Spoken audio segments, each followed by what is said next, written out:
जीव संसार में कैसे आता है, ये मानव जीवन में जीव कैसे आता है।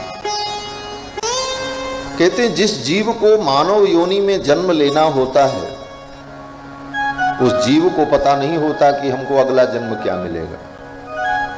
ये भगवान को केवल पता होता है। बस हमको आपको पता था कि हम पैदा होंगे और यहाँ पैदा होंगे और इस रूप में रहेंगे, किसी को नहीं पता था। केवल भगवान को पता है कि कौन सा जीव मानव योनि में जाएगा। और भगवान के संकल्प से वो जब मानव योनि में आता है तो उसकी प्रक्रिया क्या होती है, कपिल भगवान ने बड़ा सुंदर वर्णन किया है। कपिल भगवान कहते हैं पहले वो सूक्ष्म जीव भोजन के माध्यम से पुरुष के शरीर में जाता है। जब पुरुष भोजन करता है तो भोजन में जो अन्न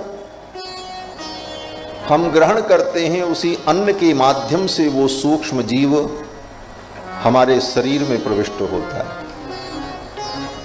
इतना सूक्ष्म होता है कि उसे दुनिया के किसी यंत्र से देखा भी नहीं जा सकता।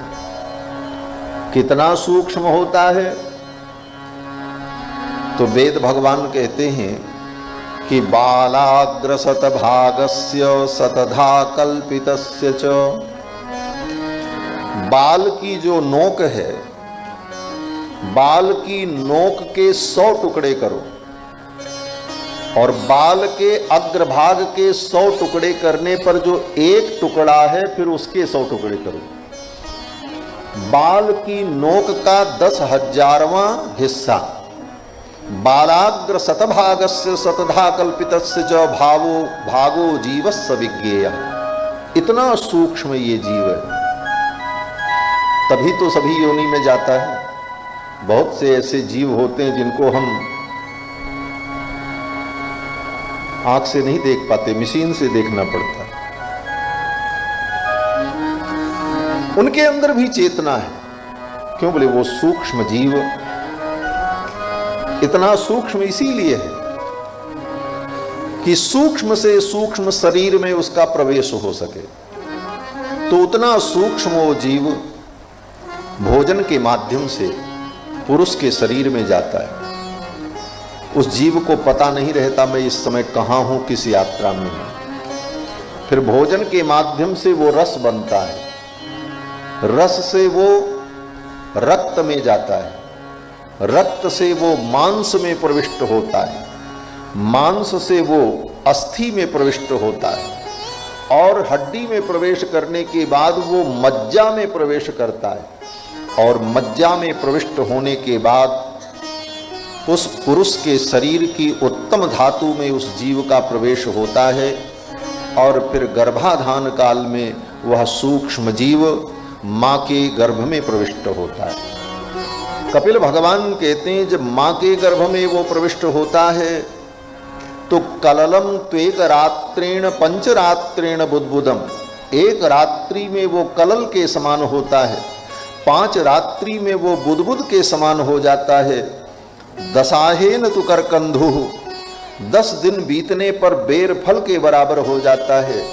1 महीने में वो पिंड के बराबर हो जाता है। दूसरे महीने में उसी के अंदर सिर का निर्माण होने लगता है। और इस प्रकार चतुर्भिर्धातव सप्तः पंचभिक्षुत्रिड्भवः, चौथे महीने में उसके शरीर में 7 प्रकार की धातुएं उत्पन्न हो जाती हैं और 5वें महीने में जाकर के उस जीव की चेतना जागृत होती है। तब उसको अपनी सत्ता का बोध होता है। तब तक उसको ये पता नहीं होता कि हम कहाँ हैं, कौन है। और फिर इस प्रकार जब वो धीरे धीरे 9 महीने तक माँ के गर्भ में पलता है और जब उसके जन्म का समय आता है तो कपिल भगवान कहते हैं कि जन्म के कुछ क्षण पूर्व उस जीव को अपने पिछले 100 जन्मों के कर्मों का स्मरण हो जाता है। तत्र लब्ध स्मृतिर्दैवात् कर्म जन्म शतोद्भवम् 100 जन्मों के कर्म उसे याद आ जाते हैं और अपने पिछले 100 जन्मों के कर्म को देखकर वो जीव गर्भ में ही भयभीत हो जाता है, रोता है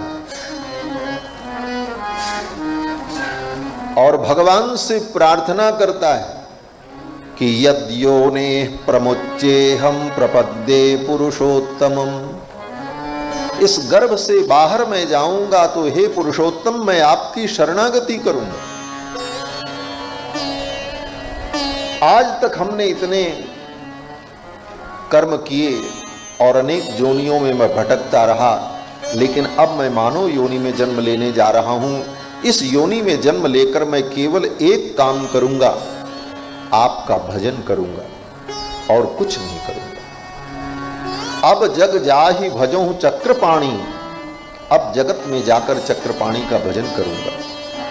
लेकिन गर्भ से बाहर आते ही भगवान की माया का ऐसा प्रभाव होता है कि जीव का वो सब ज्ञान तिरोहित हो जाता है। धीरे धीरे जब वो बड़ा होता है तो संतों का संग पाकर के, सत्संग पाकर के, शास्त्र को सुन करके, महापुरुषों की वाणी को सुन करके तब उसे ये ज्ञान प्राप्त होता है। तो ये मानव जीवन बड़ा दुर्लभ जीवन है। अनेक जन्मों के बाद जब भगवान की विशेष कृपा होती है तो ये मानव जीवन प्राप्त होता है।